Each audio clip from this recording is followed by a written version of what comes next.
اللهم صل على حبيبنا محمد وعلى آله وصحبه أجمعين. اللهم صل على حبيبنا محمد وعلى آله وصحبه أجمعين. اللهم صل على حبيبنا محمد وعلى آله وصحبه أجمعين. بسم الله الرحمن الرحيم. السلام عليكم ورحمة الله وبركاته. بسم الله الحمد لله والصلاة والسلام على حبيب الله سيدنا محمد بن عبد الله وعلى آله وصحبه ومن والاه. سبحانك لا علم لنا إلا ما علمتنا إنك أنت العليم الحكيم. ولا حول ولا قوة إلا بالله العلي العظيم. اللهم رب اشرح لنا صدورنا ويسر لنا أمورنا واحلل عقدة من ألسنتنا يفقه أقوالنا. اللهم فكهنا في الدين وعلمنا التأويل برحمتك يا رب العالمين. والحمد لله رب العالمين. Ahlan-ahlan kepada sahabat-sahabat yang berada di ruangan Facebook dan TikTok. Di TikTok ada ahlan-ahlan Fatimah, Az-Zahra, Adeline Maira, Aziza, Nur Akilah dan juga ahlan-ahlan kepada yang lain. Di ruangan Facebook, ahlan-ahlan Fatimah Samsuddin, Haifa Najwa dan juga semua sahabat-sahabat yang lain. Apa kata kita mulakan pertemuan kita dengan kita perbetulkan dahulu niat kita. Kita didik diri kita untuk melakukan perkara yang paling penting dalam melakukan apa-apa, iaitu semua perkara kita lakukan kerana Allah Ta'ala. Nawaitu ta'alluma wa ta'lim wa tadhakkura wa tadhkir wa naf'a wal intifa' wal ifadata wal istifada wal hatha ala tamassuki bi kitabillah wa sunnati rasulillah sallallahu alaihi wasallam wa du'a'i ila al-huda wa dalalati ala al-khair ibtigha'a wajhillah wa mardatih wa kurbih wa thawabih. Amin amin ya rabbal alamin.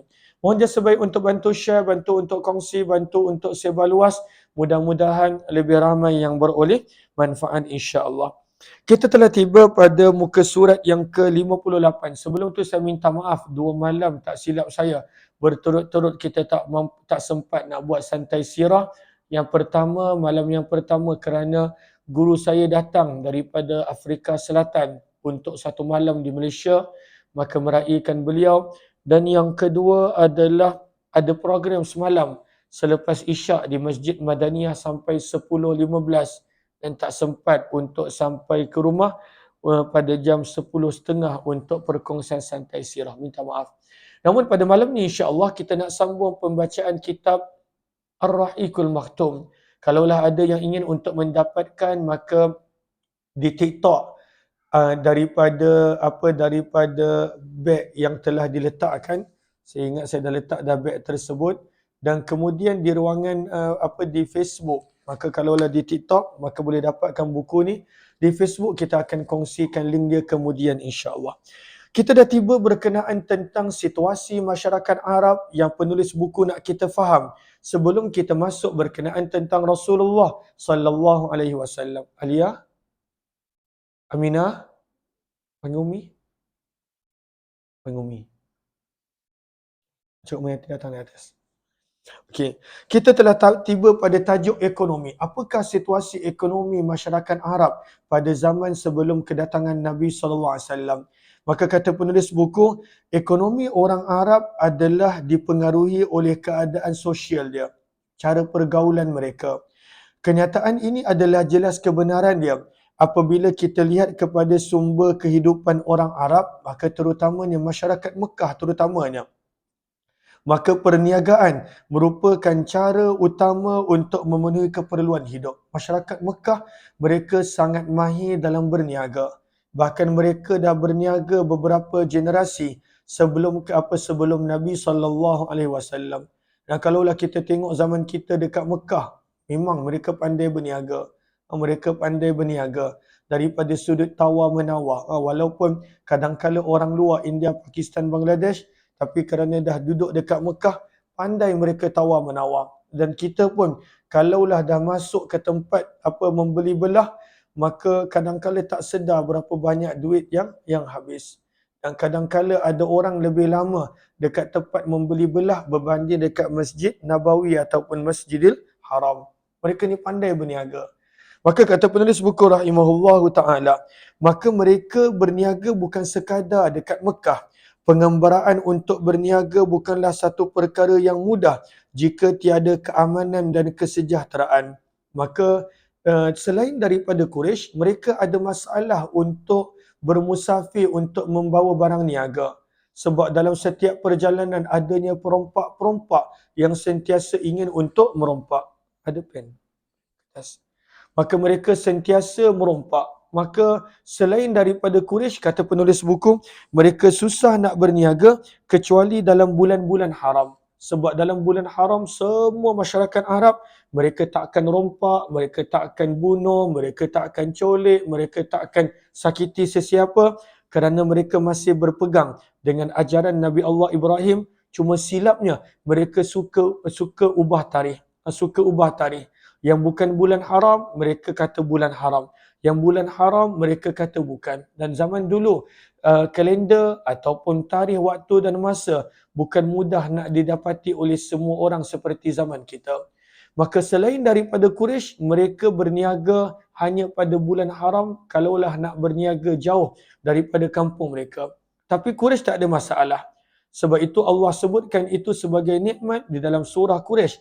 Firman Allah, ilafihim rihlatash syita'i was-saif. Mereka ini boleh berulang-alik berniaga pada musim sejuk dan pada musim panas. Mereka pergi ke Syam dan mereka pergi ke Yaman. Mereka pergi ke Syam dan Yaman. Pada musim panas mereka pergi ke Syam. Pada musim sejuk mereka telah pergi ke Yaman. Maka untuk orang Quraisy tak ada masalah. Sebentar.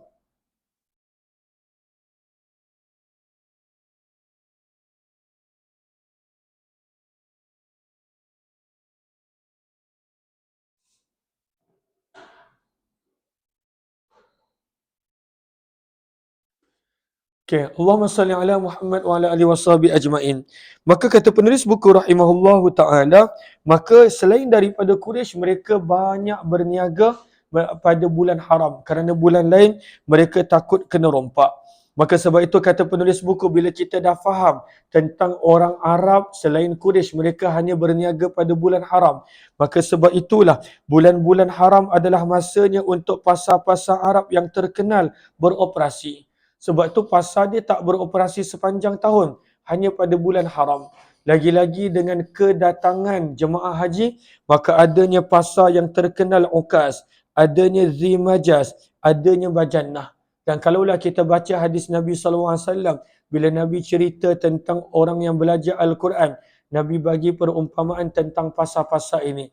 Ukas, Zimajas dan Majannah. Kata penulis buku rahimahullahu ta'ala, orang Arab adalah bangsa yang terkebelakang dalam lapangan industri. Mereka bukan macam seperti mana golongan Farsi ataupun Rom. Mereka tak begitu. Mereka adalah orang yang berniaga. Walaupun sebenarnya bila kita lihat pada zaman Nabi SAW, kebanyakan industri yang diceburi oleh orang Arab seperti menenun, seperti pakaian, maka itu kebanyakannya bukan Arab daripada yang tengah-tengah ni. Kebanyakannya adalah daripada Yaman ataupun Syam. Sebab itu kata penulis buku, seperti menenun, proses kulit, selainnya adalah dikuasai oleh orang Arab Yaman dan Hirah yang terletak di Iraq. Dan mereka pada waktu itu yang buat. Adapun Arab-Arab kabilah ni, mereka susah nak buat industri sebab kena rompak ataupun mereka susah nak memasarkan. Maka mereka banyak yang berniaga. Kata penulis buku rahimahullahu ta'ala, selain itu, telah wujud aktiviti perladangan dan peternakan. Selain berniaga, maka ekonomi orang Arab seperti Quraisy adalah ternak. Dan kalaulah Madinah, maka ternak dan juga perladangan. Maka inilah keadaan masyarakat Arab, namun kerana mereka ni banyak berperang. Kadang-kala kalau berperang tu sampai lama. Kalau kita tengok antara Aus dan Khazraj, ada riwayat menyebut sampai ratus tahun berperang. Dan sampaikan mereka pun tak tahu kenapa perang. Punya lama perang. Maka sebab itulah terlalu banyak kemiskinan dan kebuluran yang terdapat di tanah Arab sebelum kedatangan Nabi SAW. Sebab itu antara salah satu cara Nabi yang Nabi beritahu kepada para sahabat, wa at'imut ta'am, Nabi menggalakkan mereka untuk banyak bagi makan, untuk membantu orang lain untuk memudahkan kehidupan mereka. Kata penulis buku rahimahullah, penulis buku mula masuk kepada akhlak. Lalu kata penulis buku, akhlak ni penting sebab kadang-kala bila kita sebut jahiliyah je, kita ingat mereka ni langsung tak ada akhlak yang baik. Sebenarnya tidak. Maka ada sebab kenapa Allah memilih Nabi SAW daripada kalangan masyarakat Arab. Walaupun dengan zaman jahiliyah yang mereka lalui, namun sebenarnya mereka ini mempunyai akhlak mulia yang kadang-kala kita umat Islam ni tak ada akhlak tersebut. Maka sebab itu mereka mempunyai akhlak. Kata penulis buku, kita tidak menolak bahawa masyarakat jahiliyah mempunyai tabiat yang buruk dan amalan yang tidak boleh diterima oleh akal yang sejahtera. Mereka ni mempunyai macam-macam perangai. Kita dah pernah baca tentang bagaimana mereka menyembah berhala, bagaimana mereka mempercayai perkara yang karut marut, bagaimana macam-macam. Maka itu tak dinafikan. Namun kata penulis buku, namun begitu, mereka juga memiliki akhlak mulia yang terpuji sehingga menimbulkan rasa kagum dan takjub dalam kalangan bangsa lain. Mereka ni ada akhlak yang mulia. Maka penulis buku nak kongsikan kepada kita beberapa akhlak mulia yang ada pada masyarakat Arab sebelum kedatangan Islam lagi. Kata penulis buku, yang pertama adalah pemurah. Masya Allah. Mereka ni sangat pemurah. Bahkan kalaulah Allahumma salli ala Sayyidina Muhammad, saya pernah pergi ke Yaman. Maka walaupun tak kenal, kadang-kala jumpa lepas solat Jumaat, sama ada di Hadramaut ataupun di Sana'a, sebelum berlakunya perang. Bila berlakunya perang, maka mereka lebih diuji dengan pelbagai ujian. Sebelum berlakunya perang, habis solat Jumaat, kadang-kala dia ajak rumah makan. Dia tengok kita ni orang luar, orang asing, bukan penduduk tempatan, ajak balik rumah makan. Dan dia ajak betul-betul. Bukan sekadar ajak pada mulut. Tapi kita kena sedialah makan apa yang dia makan. Dia tak adalah makan mewah. Tetapi nak menunjukkan sifat pemurah dia. Walaupun susah, walaupun miskin. Maka mereka ni sangat pemurah. Sebab itu kata penulis buku, masyarakat Arab jahiliyah bahkan sering berlumba-lumba mempamerkan sifat pemurah. Dan mereka bangga dengan sifat pemurah yang mereka ada. Kalaulah kita lihat daripada syair-syair yang dulu, maka mereka sering memuatkan puji-pujian mengenai sifat pemurah apa yang ada di masyarakat Arab. Allahumma salli ala Sayyidina Muhammad wa ala alihi washabihi ajma'in. Maka kata penulis buku, sebagai contoh pada masyarakat Arab jahiliyah, ada seorang lelaki yang mana dia didatangi oleh tetamu. Tetamu dia datang. Dan ketika itu adalah waktu yang amat sejuk. Dan tetamunya berada dalam keadaan lapar. Dan padahal dia tak kenal pun tetamu tu. Tetapi menjadi masyarakat Arab, mereka layan tetamu. Maka lelaki itu dia tak ada harta kecuali seekor unta. Dan itulah sumber kehidupan dia. Untuk dia membawa air, untuk dia buat sesuatu dengan unta dia. Namun kerana dia kesiankan kepada tetamu dia yang datang, maka dia sembelih unta dia, kata penulis buku, dan dia jamu kepada tetamu dia. Maka masyarakat Arab adalah masyarakat yang sangat-sangat pemurah daripada sebelum zaman jahiliyah lagi. Dan kita pun kalaulah kenal sebahagian masyarakat Arab, kalaulah kenal bagaimana cara mereka jamu, cara mereka layan, adalah sangat-sangat luar biasa. Kata penulis buku rahimahullahu ta'ala pada muka surat 59 perenggan yang kedua, contoh sifat pemurah bangsa Arab yang lain adalah mereka sanggup berkongsi duit bayar diat. Diat apa? Diat dah ada sebelum Islam lagi. Islam datang dan Islam perhalus dan susun. Maka diat adalah apabila ada seseorang yang terkorban kerana dibunuh. Sama ada dibunuh dengan sengaja maupun tidak. Maka bayaran dia adalah 100 ekor unta. 100 ekor unta.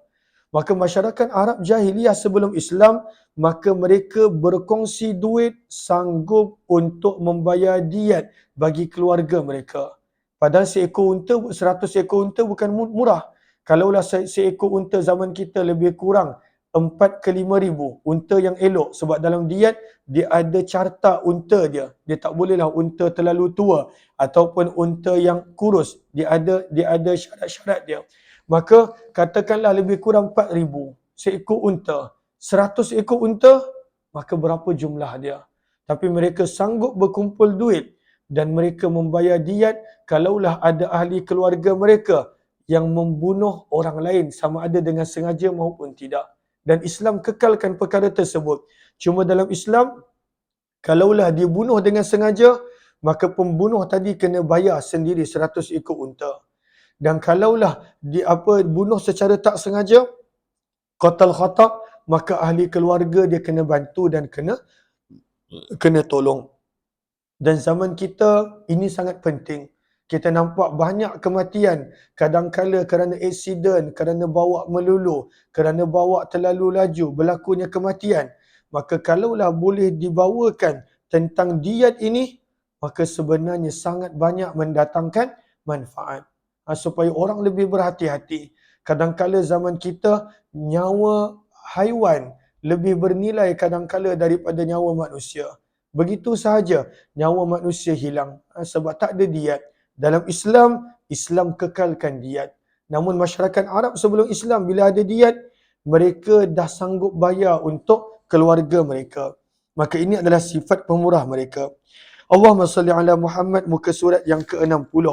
Maka antara sifat terpuji mereka adalah pada perenggan yang kedua, muka surat 60, mereka suka menunaikan janji. Orang Arab, mereka terkenal dengan menunaikan janji.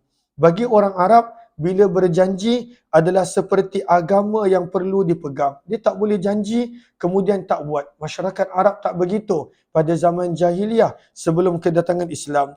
Maka Allahumma salli ala Sayyidina Muhammad, kata penulis buku, kalaulah kita nak tahu masyarakat Arab jahiliyah punya cerita tentang berpegang kepada janji, kita bacalah kisah Hani bin Ma'un Asy-Syaibani, Samuel bin Adiya dan Hajib bin Zurarah At-Tamimi. Ini semua cerita yang terkenal berkenaan tentang bagaimana masyarakat Arab sebelum Islam mereka berpegang kepada janji.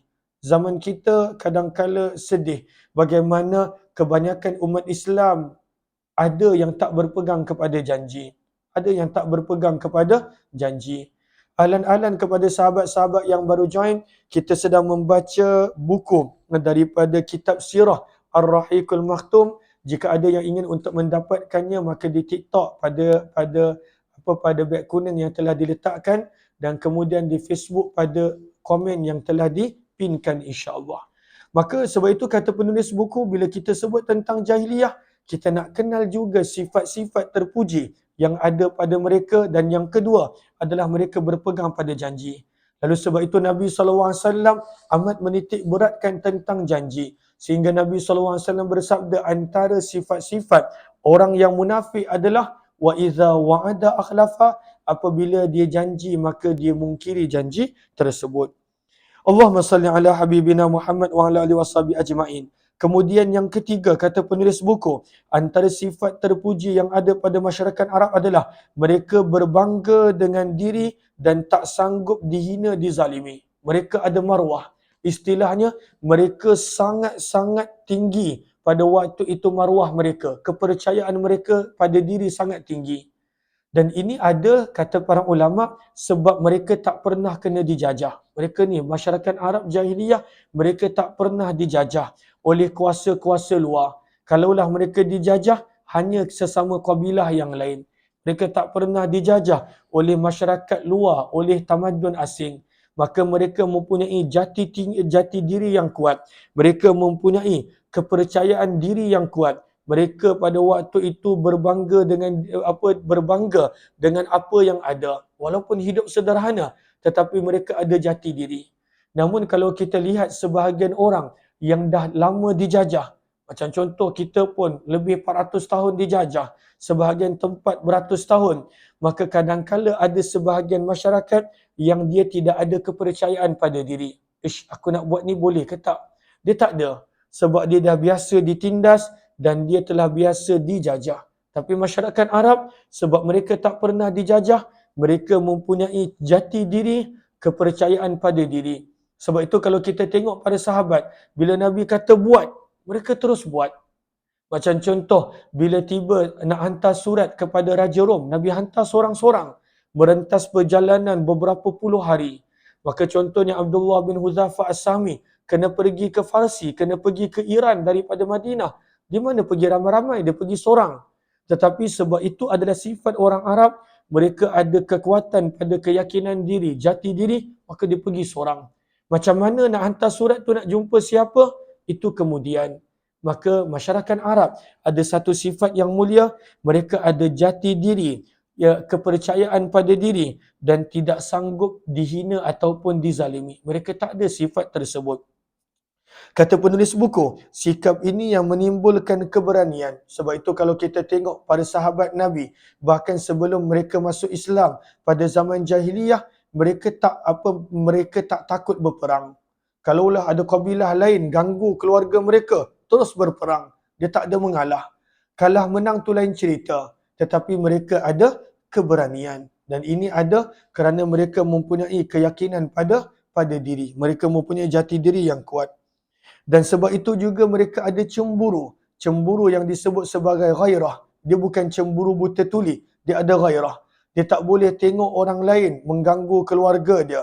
Dia tak boleh tengok orang lain pada waktu itu menyakiti keluarga dia. Dia ada ghairah. Dia mempunyai pada waktu itu sifat cemburu. Mereka pantang mendengar sebarang tutur kata yang mengandungi penghinaan. Bahkan mereka akan segera menghunus pedang serta tombak tampil untuk berperang. Demi menjaga kemuliaan diri, mereka bahkan sanggup mengorbankan jiwa. Ini sifat yang luar biasa yang ada pada masyarakat Arab. Allahumma salli ala Sayyidina Muhammad. Yang kelima ataupun yang keempat. Yang keempat, mereka mempunyai tekad dan azam yang sangat kuat. Orang Arab, mereka mempunyai tekad dan keazaman yang kuat. Apabila mereka dah azam buat sesuatu, maka pada waktu itu tidak ada yang boleh menghalang mereka. Tak ada. Dan kalau kita tengok masyarakat Arab, zaman kita pun sama. Kalaulah kita tengok apa yang berlaku, perubahan besar-besaran di Saudi ataupun di Dubai ataupun banyak negara, Qatar dan sebagainya. Mereka, contohnya, tak pernah ada Piala Dunia buat musim panas. Tak ada dekat Qatar contohnya. Itu daripada sudut perspektif zaman kita. Tapi bila mereka nak buat, itu dia punya tekad. Kalaulah orang lain mungkin fikir banyak kali. Tapi orang Arab ni bila dia nak buat, maka dalam panas-panas tu, maka dia telah sediakan segala kemudahan untuk melancarkan Piala Dunia. Contoh, mereka ni kalau kita duduk dengan orang Arab, kita akan nampak tekad dia, azam dia adalah lebih daripada bangsa-bangsa lain. Mereka tak ada berubah. Walaupun pada waktu itu mereka perlu menempuh pelbagai dugaan, mereka akan tetap berkeras dengan apa yang mereka telah tekad dan azamkan. Yang kelima, mereka mempunyai kesabaran. Sebab mereka ni duduk kat padang pasir. Mereka duduk hujan pun setahun beberapa kali. Kalaulah zaman dulu. Kalau kita tengok zaman kita makin kerap hujan. Bahkan antara tanda-tanda kiamat, maka mereka mempunyai tanah yang subur. Tapi kalaulah dulu, mereka ni sebab hidup dekat padang pasir. Bahkan hidup dalam keadaan serba kekurangan. Bahkan mereka ni biasa berperang. Mereka biasa melalui tempoh perjalanan yang jauh-jauh. Daripada Mekah nak berniaga ke Syam contohnya. Ambil masa 30 hari ke sebulan. Satu perjalanan pergi je. Balik lagi tempoh yang sama. Ke Yaman pun jauh. Maka masyarakat Arab, kata penulis buku, mereka mempunyai kesabaran. Dan kesabaran mereka sangat tinggi. Kemudian Allahumma salli ala Sayyidina Muhammad. Kemudian yang keenam, kata penulis buku, kalaulah bangsa Arab ini Badui. Badui adalah kabilah yang tidak ada tempat tinggal yang tetap. Dia tidur kat kemah. Bila dia nak pindah, dia bawa kemah dia. Maka kalaulah Badui, maka mereka mempunyai nilai-nilai murni yang mana tidak ada pada masyarakat-masyarakat bandar. Yang tak ada. Maka mereka mempunyai nilai-nilai murni. Maka daripada masyarakat Badui, lahirlah sifat jujur, lahirlah amanah, tak suka menipu dan mereka tak suka membelut. Maka ini selalunya ada pada masyarakat Arab Badui, kata penulis buku rahimahullahu ta'ala. Namun kata penulis buku, Allahumma salli ala Sayyidina Muhammad pada pertengahan muka surat 61. Maka dengan akhlak-akhlak yang positif ini, di samping kedudukan geografi tanah Arab berbanding negara-negara lain, dapat kita simpulkan mengapa bangsa Arab terpilih untuk memikul amanah, membawa risalah yang universal dan memimpin umat manusia seluruhnya. Ini kerana walaupun akhlak mereka sebahagiannya menjurus kepada kejahatan, menimbulkan perkara yang menyakitkan, akan tetapi akhlak mereka itu sendiri dapat mendatangkan manfaat kepada masyarakat manusia jika disertakan dengan perubahan. Sebab mereka ni dah memang ada akhlak yang baik. Sebahagian yang kita sebutkan tadi. Sebab itu Allah pilih mereka untuk menjadi pendamping Nabi SAW yang kita kenal sebagai golongan para sahabat radhiyallahu taala anhum, yang mana mereka sanggup mati untuk Nabi. Mereka tak takut untuk berjuang bagi Nabi sallallahu alaihi wasallam. Maka kata penulis buku pada perenggan yang seterusnya, boleh jadi akhlak paling berharga, yang paling agung yang ada pada masyarakat Arab antaranya adalah mereka sangat berpegang kepada janji. Sebab itu bila kita lihat dalam sirah, bila orang-orang Ansar, mereka berjanji kepada Nabi ketika perjanjian Aqabah yang kedua di Mina, mereka berjanji mereka akan pertahankan Nabi dengan keluarga, dengan harta, bahkan dengan diri mereka. Kita nampak tak sekalipun mereka mungkir janji mereka. Sebab mereka ni sangat-sangat banyak berpegang kepada janji. Maka sebab itu kata penulis buku rahimahullahu ta'ala, mereka berpegang dengan janji. Selain daripada mereka mempunyai azam dan tekad yang tinggi. Bila Nabi SAW ketika perang Khandaq, ada batu besar yang tak boleh dipecahkan. Dan ketika itu mereka nak lawan tentera Quraisy yang bersekutu dengan kabilah Banu Nadir beserta dengan kabilah Ghatfan. Itu pun mereka tak lawan, tak boleh nak lawan. Tapi bila Nabi nak pecahkan satu batu besar yang berada di Khandaq, dan Nabi berkata, aku nampak yang mana Farsi akan milik kita, Rom akan milik kita, dan mereka percaya. Dan tekad itu menjadi berlaku terlaksana pada zaman Umar bin Khattab bila jatuhnya Farsi, bila jatuhnya Baitul Maqdis ke tangan umat Islam.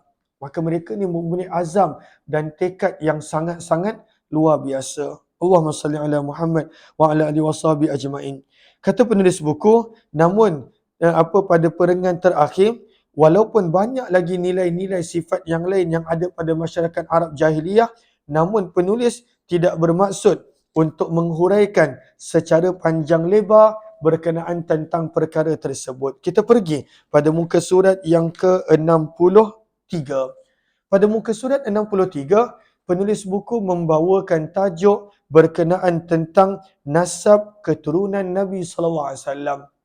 Maka kata penulis buku rahimahullah, secara ringkasnya, nasab Nabi SAW terbahagi kepada tiga. Ada tiga pandangan para ulama. Satu peringkat adalah nasab yang disepakati oleh semua para ulama sejarah dan juga ulama nasab. Itulah nasab Nabi SAW sampai kepada moyang Nabi yang bernama Adnan. Itu tak ada ulama sirah yang tolak. Semuanya terima. Nasab daripada nama Nabi sampailah kepada Adnan. Yang kedua adalah satu pada baris yang ketiga. Satu peringkat lagi, ada perselisihan dalam kalangan para ulama. Ada yang terima dan ada yang bertawakuf. Bertawakuf maksudnya Allahumma salli ala Sayyidina Muhammad wa ala alihi washabihi ajma'in. Maka bertawakuf adalah maksudnya mereka tidak mengambil sebarang keputusan. Mereka berdiam diri. Maka ini adalah nasab Nabi SAW daripada Nabi SAW sampailah kepada Nabi Ibrahim. Sampai Nabi Ibrahim, maka ada yang terima dan ada yang tawakuf. Ini peringkat kedua. Peringkat yang ketiga adalah nasab Nabi SAW daripada Nabi Ibrahim sampai kepada Nabi Adam, dan nasab ini ada yang kebanyakannya menolak tetapi sebahagiannya menerima. Dan penulis buku kongsikan keseluruhan nasab Nabi SAW, cuma yang saya akan baca adalah daripada nama Nabi sampai kepada Adnan. Tetapi daripada Adnan sampai kepada Nabi Ibrahim, sampai kepada Nabi Adam, maka para sahabat boleh baca sendiri daripada buku yang masing-masing ada insya-Allah. Maka kata penulis buku, Maka berkenaan tentang nasab Nabi daripada nama Nabi sampai kepada Adnan, maka Muhammad bin Abdullah bin Abdul Muttalib. Maka Abdul Muttalib ini bukanlah nama sebenarnya. Nama sebenarnya adalah Syaibah. Kemudian bin Hashim, dan nama sebenar Hashim adalah Amr bin Abdul Manaf. Nama sebenar Abdul Manaf adalah Al-Mughirah bin Qusay. Nama sebenar Qusay adalah Zaid bin Kilab bin Murrah bin Ka'ab bin Lu'ay bin Ghalib bin Fihr. Dan Fihr inilah yang dikenali sebagai Quraisy. Keturunan yang lahir daripada Fihr, maka itulah yang kita panggil keluarga besar Quraisy. Maka anak-anak Fihr, maka semua ini dipanggil Quraisy. Maka kalaulah ada yang tak pernah tahu, Quraisy ni siapa? Quraisy ini adalah gelaran kepada Fihr. Gelaran kepada Fihr adalah Quraisy. Dan melaluinya dinisbahkan kabilah Quraisy. Bin Malik bin Nadar, nama Nadar yang sebenar adalah Al-Qais bin Kinanah bin Khuzaimah bin Mudrikah, nama sebenarnya adalah Amir bin Ilyas bin Mudar bin Nizar bin Ma'ad bin Adnan. Maka penulis buku berkongsi nasab Nabi sampai kepada Nabi Adam dengan 3 kategori. Dan yang paling disepakati adalah sampai kepada Adnan, dan kita akan baca sehingga ke sini insya-Allah. Kemudian peringkat yang kedua, para sahabat boleh baca sendiri, begitulah juga sampai kepada Adnan. Kemudian penulis buku, sebentar,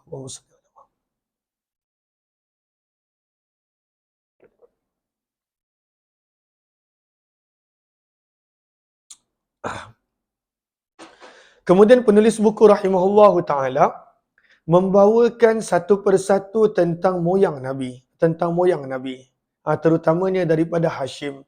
Maka siapakah Hashim? Muhammad bin Abdullah bin Abdul Muttalib bin Hashim. Maka siapakah Hashim? Maka penulis buku kongsikan di sini, Hashim adalah, insya-Allah kita akan sambung esok insya-Allah. Siapakah Hashim? Kita akan sambung esok. Terima kasih kepada sahabat-sahabat yang bersama. Walaupun untuk tempoh setengah jam kita berkongsi, namun saya pasti ada manfaat, ada kebaikan. Dan kalaulah terima kasih ada yang join daripada pagi. Terima kasih yang join daripada pagi. Moga Allah balas dengan sebaik kebaikan dan ganjaran. Maka terima kasih kepada semua. Jika ada yang ingin untuk membuat pembelian buku di TikTok, dah dikongsikan linknya. Begitu juga di Facebook. Nanti kita akan sambung lagi esok daripada siapakah Hashim, siapakah Abdul Muttalib, siapakah Abdullah ayah Nabi, dan kemudian kita akan mula terus masuk pada sirah Nabi SAW. Kita jumpa nanti esok jam 10.30 insya-Allah. Wabillahi taufiq wal hidayah. Assalamualaikum warahmatullahi wabarakatuh.